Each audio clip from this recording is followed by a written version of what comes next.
8h40. Repita. 8h40. Nós vamos falar sobre saúde agora aqui no Jornal da Manhã, dos cuidados em relação à audição, ao ouvido, devido aí ao acúmulo de cera. Pode se tornar um problema para a audição.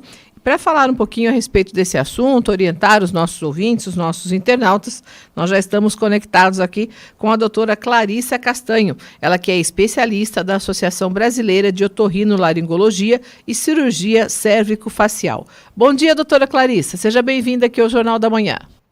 Bom dia, Carla, bom dia aos ouvintes da Rádio Jovem Pan Rio Claro.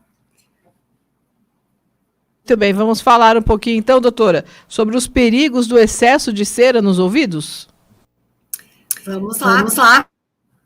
O que a gente pode falar sobre a cera no ouvido?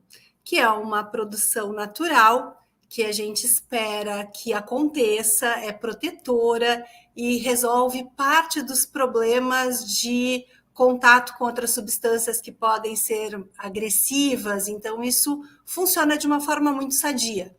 Porém, algumas vezes há um acúmulo dessa produção, e quando a gente tem um acúmulo dessa produção de cera, ou porque saiu pouca quantidade de cera desse conduto auditivo, ou porque foi produzida em excesso, a gente vai poder ter alguns sintomas relacionados a essa obstrução. Por exemplo, uma diminuição na audição, uma sensação de ouvido cheio, né? Uma coceirinha a mais, diferente do usual, até tonturas, dor de cabeça, desconforto realmente. Nesses casos, doutora, é importante procurar um otorrino, porque a gente ouve muitas informações sobre os perigos da tentativa de se fazer essa limpeza em casa, não é? A questão de usar aquelas hastes de algodão, aquelas hastes flexíveis, realmente elas são perigosas? Exato. É exatamente essa a ideia da campanha, que o indivíduo, a população, que possa se precaver em relação a estar utilizando certos procedimentos de remoção que não são adequados. Então, o que a gente tem? Quando nós temos essa quantidade exagerada de cera no ouvido e pode, inclusive, estar dificultando o dia a dia dessa pessoa, ele deve procurar um médico capacitado. A ideia é não dê ouvidos a quem não tem expertise. Então, médico capacitado, o especialista otorrinolaringologista poderá estar avaliando essa alteração e promovendo a um tratamento que seja adequado para esse paciente, inclusive a lavagem otológica. Não é adequado, então não há orientação para se usar essas hastes em casa, para tentar fazer essa limpeza em casa.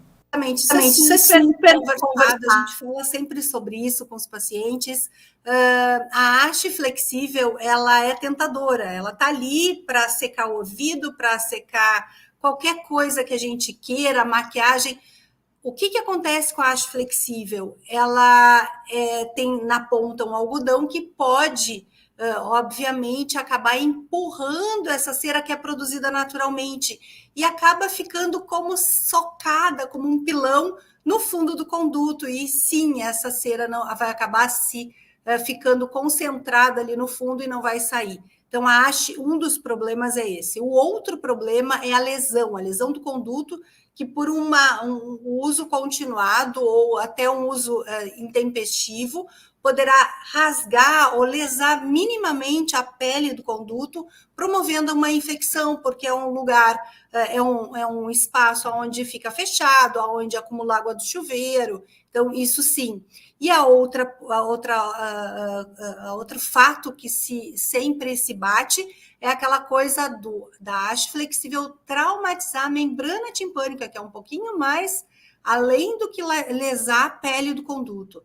Então, a perfuração timpânica é realmente uma alteração que não é desejada, é complicada, muitas vezes necessitando de cirurgia depois. Bem, nós estamos conversando com a médica Clarissa Castanho a respeito de uma campanha realizada neste mês pela Associação Brasileira de Otorrinolaringologia e a Sociedade Brasileira de Otologia, que realizaram recentemente essa campanha no mês de agosto, a campanha da lavagem auricular. Doutora Clarissa, eu tenho aqui outros 2 jornalistas no estúdio, eles também têm perguntas para a senhora. Murilo Pompermayer, pode começar? Pois não, bom dia, doutora. Eu gostaria que a senhora expusesse sobre as principais causas, né, do acúmulo excessivo de cera de ouvido em pacientes, por favor. Eu já falei sobre o uso indevido do cotonete, hastes flexíveis que vão acabar empurrando essa quantidade de material. E, obviamente, a gente sabe que com a idade a gente vai tendo uma modificação na produção, no conteúdo dessa produção.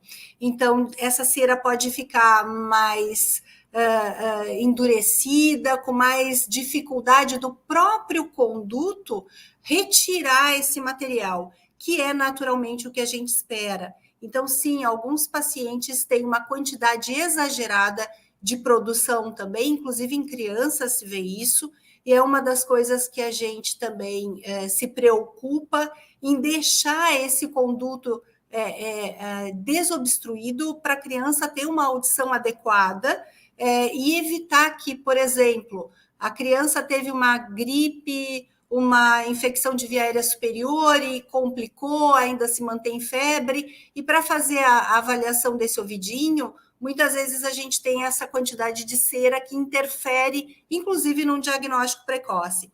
Então, sim, a cera ela pode ser produzida em maior quantidade, pode ser mais difícil de sair desse ouvido com a idade, e o uso indevido de materiais, como, por exemplo, a haste flexível, devem ser evitados. Na verdade, são proibidos, deveria se proibir o uso. A ideia é alertar a população de que usar qualquer material que dentro do ouvido não deve acontecer. Bem, nós estamos conversando com a doutora Clarissa Castanho. Garcia, tem perguntas? Então, uma curiosidade, como é que a gente que não conhece bem o assunto pode diferenciar entre o acúmulo normal de cera e um caso em que o excesso de cera precisa ser tratado por especialista? Bom dia, eu acredito que essa pergunta seja bastante importante. No momento em que a gente tem uma diminuição da audição, por exemplo, que é o que o acúmulo de cera pode causar. Aí sim, quando a gente tem uma redução nessa audição, é necessário que se faça uma avaliação, porque algumas vezes aí vai haver uma necessidade da avaliação médica, algumas vezes a gente pode pensar, o indivíduo pode pensar que está com uma quantidade de cera aumentada no ouvido e por isso não está ouvindo, e eventualmente isso pode ser diferente do que ele está imaginando, o diagnóstico pode ser outro. Nós temos várias causas para diminuição da audição, como, por exemplo, produção de secreção dentro do ouvido, infecções crônicas e até tumores. Então, é necessário, sim, é necessária a avaliação médica para fazer esse diagnóstico diferencial. Garcia, tem mais alguma pergunta? Então, e os sintomas? A senhora já falou um pouco sobre isso, mas para a gente ter mais noção, quais são os sintomas comuns associados ao excesso de cera de ouvido que os pacientes devem observar?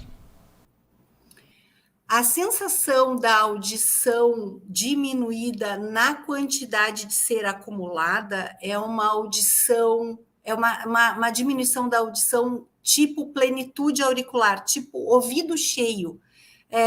Dá para entender melhor quando se põe uma panela na cabeça, por exemplo, ou tapa o ouvido com a mão, e a gente consegue ouvir a voz no ouvido. Esse é o tipo de perda auditiva da rolha de cera, que também poderá ser confundida com uma quantidade de líquido dentro do ouvido médio.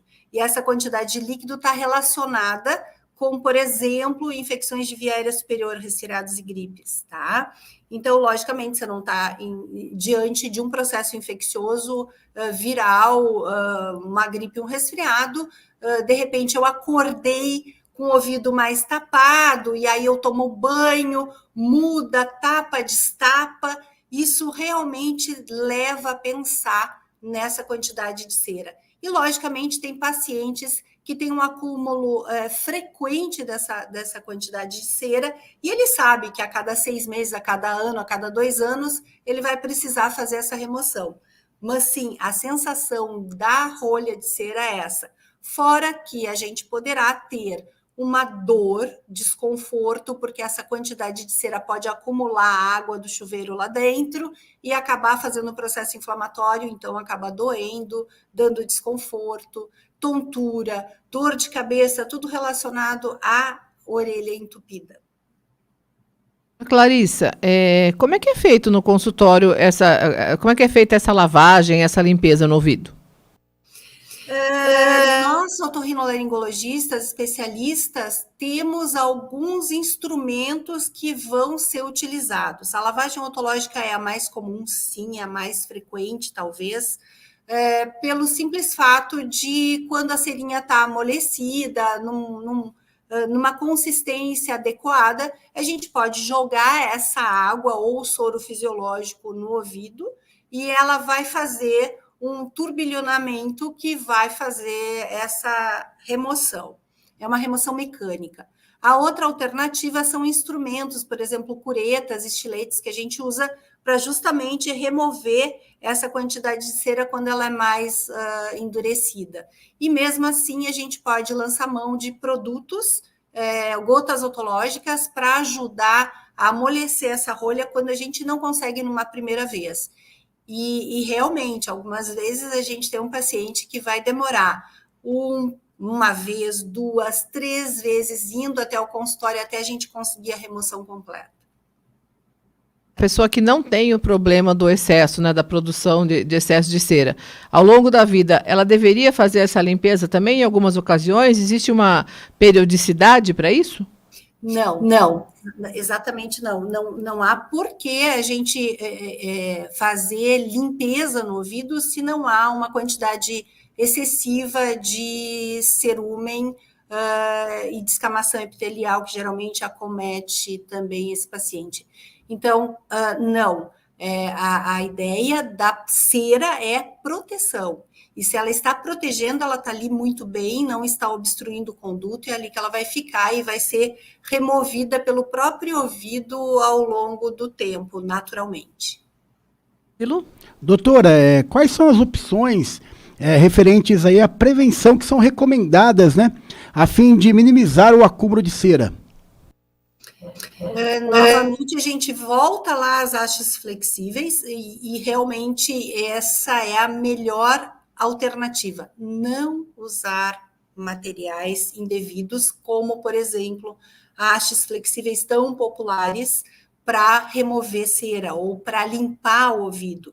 Limpar o ouvido é tomar o banho, sair do banho, pegar sua toalha e secar esse ouvido. Não há necessidade nenhuma de ficar mexendo dentro do ouvido com nenhum tipo de material. E aí vai a chave, o grampo, clipes e várias outras coisas. Haste do óculos, a gente vê bastante muitos depoimentos nesse sentido.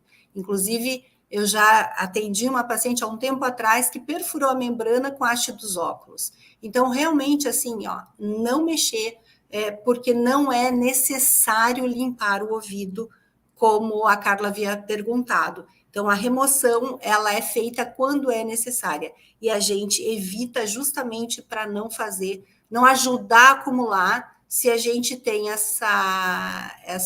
esse conduto adequado. Muito bem. Quero agradecer, então, a participação da doutora Clarissa Castanho, ela que é especialista da Associação Brasileira de Otorrinolaringologia e Cirurgia Cérvico-Facial. Doutora Clarissa, muito obrigada pelas informações, pelas orientações. Tenha um bom dia, um bom trabalho. Um bom dia para você também. Muito obrigada pela oportunidade. Você, conectado com a informação. Rádio e internet.